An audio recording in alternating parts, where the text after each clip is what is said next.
Hello Leo, Sun, Moon Rising and Venus Signs. Kamusta po kayo? Sana po inasa mabuti kayong kalagayan. Welcome back po sa Star Tarot. At kung bago kayo rito, welcome din po kayo. Please subscribe, like, share my videos and leave me a comment po kung naka-resonate kayo. Thank you. So first card ni Leo, we have changing your mind. So meron ditong sitwasyon wherein maaring napagdesisyonan nyo na to tapos magbabago yan isip ninyo. Parang you're going to have a cold feet, no?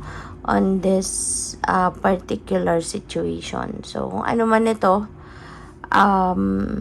pwedeng pwedeng kunyari, napagdesisyonan nyo na mag-a-apply kayo for work abroad, natin ganon, no? But for whatever reason, pwedeng magbago, no, ang inyong desisyon.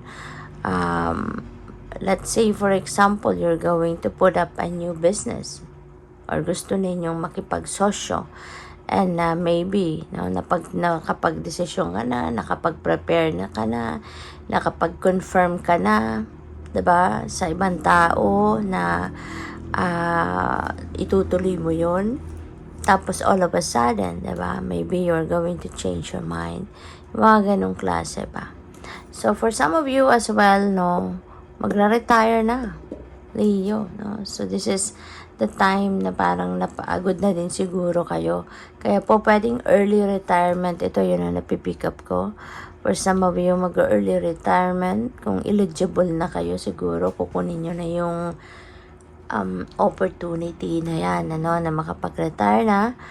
Maybe you are pwedeng ito yun, siguro dati gusto ninyong tapusin nyo talaga, no? Siguro yung hanggang sa makarating kayo doon sa 60 years old ba, yung retirement age or 65. Pero maybe hindi mo na yon, baka magbabago na isip mo at hindi mo na tatapusin yon, and magte-take advantage ka na ng early retirement, no? Para na, mas ma-enjoy nyo pa yung mga, mas ma-enjoy nyo pa yung mas maraming oras, no, na kayo ay bata-bata pa para ma-enjoy ang buhay, diba? Kaysa isasagarin yung edad, no, for retirement. So ngayon, maaaring yun ang gagawin ng iba sa inyo. So magte-take advantage na kayo ng early retirement, no, benefit. So for some of you then, yun na nga, maaaring nag-aantay na lang din kayo ng pera ninyo, yung retirement money ninyo, para talagang makapagsimula kayong i-enjoy na, no, yung inyong yung retirement days ninyo, retirement benefits ninyo, yung ganon. Ang iba din sa inyo dito, Leo, maybe ayaw nyo na talaga, napagod na kayo mag-empleyo, kaya magra-retire na. Pero pwedeng ang iba sa inyo magnenegosyo siguro, no? Some of you siguro sa ngayon magbi-business na, yung ganyan. At mas gugustuhin nyo na sa ngayon na instead na meron kayong amo, 'di ba? Kayo na ngayon ang magiging sarili ninyong amo. Yung ganun. Yung gusto ninyo na kayo na ngayon yung magiging sarili ninyong boss, which is good. Sarili ninyo, oras ninyo, 'di ba? So, by the way, maraming salamat for subscribing. And if you haven't subscribed yet, subscribe na kayo. Maraming salamat din for not skipping the ads. Malaking bagay po yan sa akin. And also, please click the join button sa baba ng video kung gusto po ninyo na mag-join sa membership. Salamat. So, tignan natin. Ano pa? We have 2 of inspiration. Ayan, malayo, no? Tingin.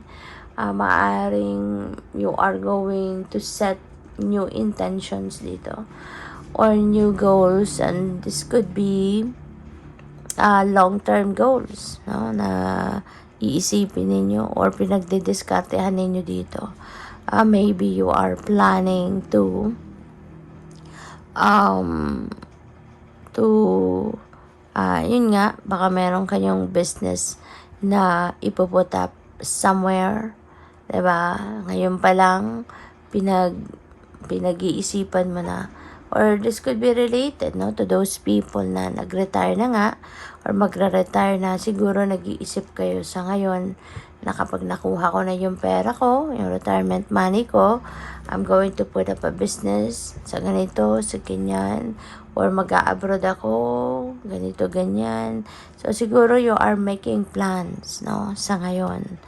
You're strategizing, making plans, thinking of what you're planning to do in the near future, yung ganon.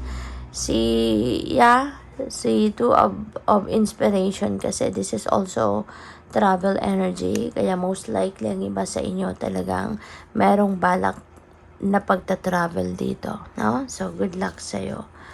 So, what else? We have 7 of emotions. So, meron talaga kayong pagpipilian, no? This is multiple opportunities na pwedeng kakatok sa inyo at this time. It could be related, no, to kung ano man ang ipuput up ninyong business. Pwedeng pinag-iisipan ninyo, no? Iba't ibang klase na pwedeng gusto ninyong gawing negosyo. So, you are, alam mo yan, choosing, nagmimini-mini mo siguro kayo. Possible din na sa ngayon, alam mo yun, yung nag-iisip ka talaga kung alin dyan ang i-consider ninyong gusto ninyong gawin. Kaya, yun, nag-iisip. No? Si Two of Inspiration is also making decisions, diba? Kailangang pag-isipan, no, mabuti kung ano yung gagawin ninyo or ano yung pipiliin ninyo, no, sa mga pinagpipilian ninyo, yung ganyan. So what else? We have Temperance. So be patient, okay? Be patient kasi hindi po pwedeng nagmamadali, no? Lalo na sa mga pagdedesisyonan ninyo, yung mga gagawin ninyo or puput up ninyong business, ano man ang mga kinoconsider ninyong negosyo dyan. Huwag ninyong madalian, kailangan pag-isipan mabuti kasi syempre malaking pera ang pwedeng bibitawan ninyo dyan. Kaya kailangan sigurado kayo, kailangan kahit paano may feasibility study kayo regarding that. Kaya importante, no, na pag-isipan mabuti, mag-research ka, pag-aralan mong mabuti. So be patient, no? Be patient. Hindi po pwedeng nagmamadali, hindi pwedeng irarush ninyo ang desisyon na ito kasi baka alam mo yun, baka pagsisihan mo lang in the end. We can't afford or you can't afford to lose so much money dahil nagkamali ng desisyon, hindi ba? So, kailangan pag-isipan mabuti ang mga desisyon, lalo-lalo na if it's going to involve money. Okay? So, good luck. Thank you for watching Love and Light. Namaste.